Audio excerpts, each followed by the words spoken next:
আজকে আপনাদেরকে স্ট্রিট ফুডের রাজ্যে নিয়ে যাব, আর সেটা হচ্ছে আগ্রাবাদ স্ট্রিট ফুড। চট্টগ্রামের সবচেয়ে বড় স্ট্রিট ফুড মার্কেট কোথায় বসে জানেন? আগ্রাবাদ। আগ্রাবাদে এত স্ট্রিট ফুড পাওয়া যায়, এত ভ্যারাইটি, যেটা আপনারা ওখানে গেলে বিশ্বাস করবেন না, দেখলে বিশ্বাস করবেন না। এখানে ফার্স্টে আমরা যে দোকানটাতে গিয়েছি, এখানে লুচি, চাপ, পরোটা সবই ছিল।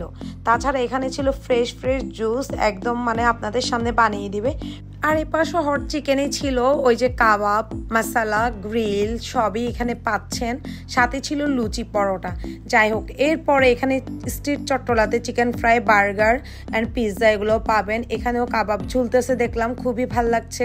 আর এখানে দেখেন আরেকটা তান্দুরি চা পেয়েছি, বাট মালাই চা না। আর এখানে যে জিনিসটা দেখলাম, যে আকিব গিয়ে দাঁড়াচ্ছে এত সুন্দর একটা দোকানের মধ্যে, ঝাড়বাতি লাগিয়েছে, দোকানটাই পুরো আলোকিত লাগতেছিল, তাই দোকানটার একটু ভিডিও নিলাম। আর এখানে পেয়ে যাবেন পানিপুরি, অনেকগুলা টকও ছিল। যারা পিঙ্ক লাভার, পিঙ্ক আপুদের জন্য, তাদের জন্য পিঙ্ক বার্গার বানিয়েছে, আর ব্ল্যাক বার্গারও আছে, আমি দেখাচ্ছি। এখানে মোমোস, তারপর হচ্ছে শর্মা ছিল, chicken stick, chicken fry, pasta, chowmein, আরও অনেক কিছুই ছিল, চিকেন বল। আর এটা হচ্ছে আপনাদের সবার পছন্দের গাপুস গুপুস, যেটা অনেক আগ থেকে সবার কাছে অনেক বেশি ফেমাস। আর এটা হচ্ছে মিস্টার শেফের black burger and pink burger. Pink and black লাভাররা চলে আসবেন এখানে। আর এটা ছিল গাপুস গুপুসের জুস বার। এখানে গেলে তো মাস্ট আমি কোনো না কোনো জুস ট্রাই করব। আমার অনেক পছন্দের মিন্ট লেমনটা আমি সবসময় এখানে গিয়ে খাই। দেন এখানে হচ্ছে দুবাইয়ের কাবাব ঘর। বাংলাদেশে বসে যারা দুবাইয়ের ফিল নিতে চান, তারা অবশ্যই এখানে একবার হলেও আসবেন। তবে আমার কাছে খাওয়ার পর অত বেশি জমে নাই। এর আগে আমি খেয়েছিলাম, আমার ভালো লাগেনি। বাট আপনাদের ইচ্ছা, আমি কোনো ফুড ব্লগার না যে ফুডের রিভিউ দিচ্ছি, বাট আমি স্ট্রিট ফুড কোথায় আছে সেটা আপনাদেরকে জানাচ্ছি। আসলে আমি যেটা মনে করি ফুডের ক্ষেত্রে, কারণ সবার টেস্ট বার এক না, এক একজনের এক এক রকমের টেস্ট। আমার যেটা ভালো লাগেনি সেটা আপনাদের অবশ্যই ভালো লাগতে পারে।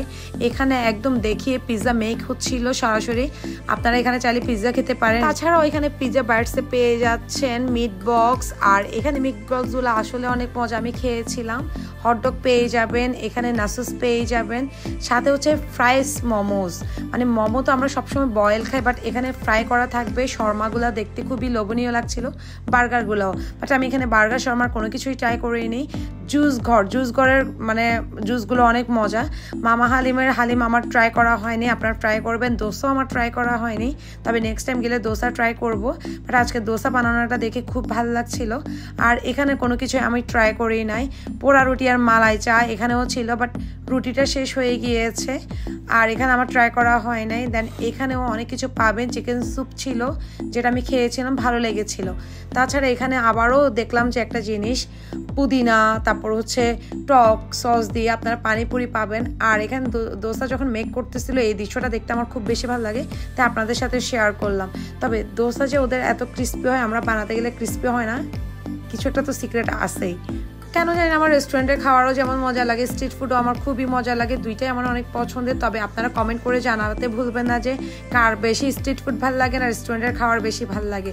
অবশ্যই কমেন্ট করবেন। আর প্রাইসের দিক থেকে চিন্তা করলে স্ট্রিট ফুড অনেক বেশি ভালো আর স্বাস্থ্যসম্মত। এখন তো সবগুলাই হচ্ছে যে মানে নিট অ্যান্ড ক্লিন করে তৈরি করা হয়। আর গাপুস থেকে আকিব আবার বার্গার নিয়েছিল, সে বার্গার ট্রাই করছে। দেন হচ্ছে আমার বেবির জন্য নিয়েছিলাম চিকেন স্ট্রিপ, বাট ও খায়নি। আমি আর আকিব খেয়েছিলাম, ওর কাছে নাকি গরম লাগতেছিল। দেন ও মোমোস খেয়েছে একটা, ওকে জোর করে খাওয়াইতে হয়। বাট মোমো আমার সবসময় মানে খুব মজা লাগে, বাট আকিবের লাগে না, ওর কাছে নাকি কাঁচা লাগে। মানে এক একজনের বলেছিলাম না, এক এক রকমের টেস্ট, যেটা ওর ভালো লাগছিল সেটা আমার লাগছিল না। এটা আসলে হওয়ার কারণ, আমি যে এক দোকানের ফুড রিভিউ করবো, অন্যজনের কাছে হয়তো ভালো লাগতে পারে, বাট অন্যজনের কাছে যেটা ভালো লাগছে সেটা আমার কাছে নাও লাগতে পারে। ভিডিওটা এই পর্যন্ত কেমন হয়েছে অবশ্যই কমেন্ট করতে ভুলবেন না। আল্লাহ হাফেজ।